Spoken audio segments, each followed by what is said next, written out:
What's going on, everybody? David here. Today we're going to talk about how do you know if you're getting the correct value when it comes to points. But first off, on this channel we talk about inspiring people to travel more. If that sounds like something interesting to you, please hit the subscribe button. Don't forget to hit the little bell icon so you can get future updates on my videos.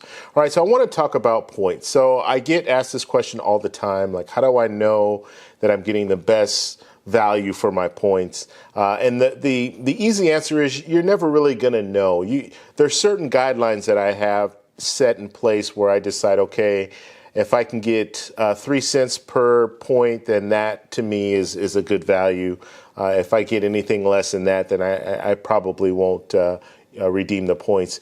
So you just have to kind of look at each situation. Now, I will tell you what I think is a bad value. So let's use hotels. Hotels is probably the easiest way to do this.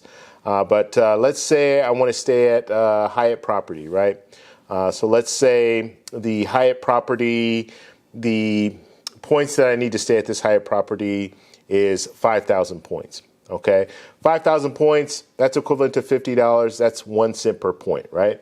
So let's say paying cash for that hotel stay is $50. So it's $50 to pay cash, and it's 5,000 points if I want to redeem it for free, using points and stay there for free.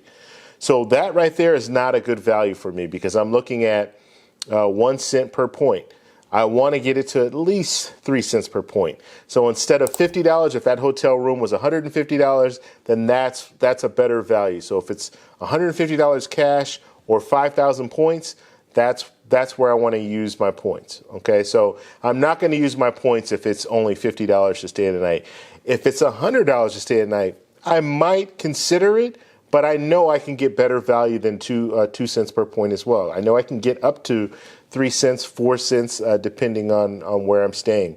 For example, a couple months ago, actually not a couple months ago, a couple weeks ago, I was staying at the Hyatt place in Anaheim, California. And I think the room rate was going for about $275. The points that I had to use were 12,000 points, which is equivalent to $120, right? So looking at that, 120, this is almost $300 for the room. So I'm not quite getting 3 cents per point. I'm getting 2.3 or 2.4, something like that, cents per point. So that's where I am. Now that's not excellent, but in most cases I'll take that because I'm not going to pay $279 out of pocket. So I'd rather use 120 points instead. Now, if it is a place where I can just pay, like I was saying before, if it's let's say it's $100 and it's 5,000 points that I need, and I look at it, I can say, you know what, it's 2 cents per point, but I'm okay with paying $100. So I'll go ahead and pay the $100. But if you're in a situation where you're really not okay with paying $279 or $300, then go with the value. You still, 2 cents per point is still decent. Okay, so the way I look at it, 1 cent per point, I would, in most situations, I'm not going to do that. 2 cents per point, it's hit or miss. There might be some that I'll do. There might be some that I won't. So I'll just pay cash for that. 3 cents per point, that's when you're hitting the sweet spot for me, and I'm looking at, okay, yeah, that's probably a really good value. And then up the list, if you get 4 cents per point, 5 cents per point, then you're really doing well.